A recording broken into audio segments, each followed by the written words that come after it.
Tonight, a West Michigan farmer has a warning for other property owners.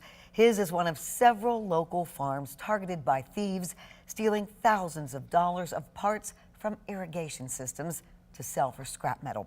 13 on your side's Kiara Patterson joins us now with his story. Kiara.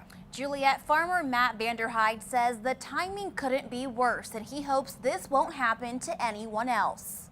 When you get hit with extra costs like this, it's not a good thing. As West Michigan farmers gear up for planting season, some are already facing setbacks. I mean, obviously we're disappointed, right? I mean, it's really unfortunate because it's very expensive to fix it. Thieves are targeting farmers' pivot irrigation systems, ripping out the electrical wiring needed to keep them running. It happened to farmer Matt Vanderhyde, owner of Spartan Farms Meat. Security cameras caught a suspect stealing pivot cables from one of his farms around 4 a.m. And for a few $100s worth of scrap metal, we have to pay 100 times that to get it repaired. We've got to get it done in a hurry because we're going to be out there, as soon as it warms up here, we'll be out there ready to work. At least 5 farmers have reported similar thefts across West Michigan, leaving many stuck waiting on expensive repairs. The stolen wire may be worth a few $100s, but Ryan Seifert from Newaygo Insurance Agency says the damage is costing farmers thousands of dollars. There's insurance coverage for it. We have them covered,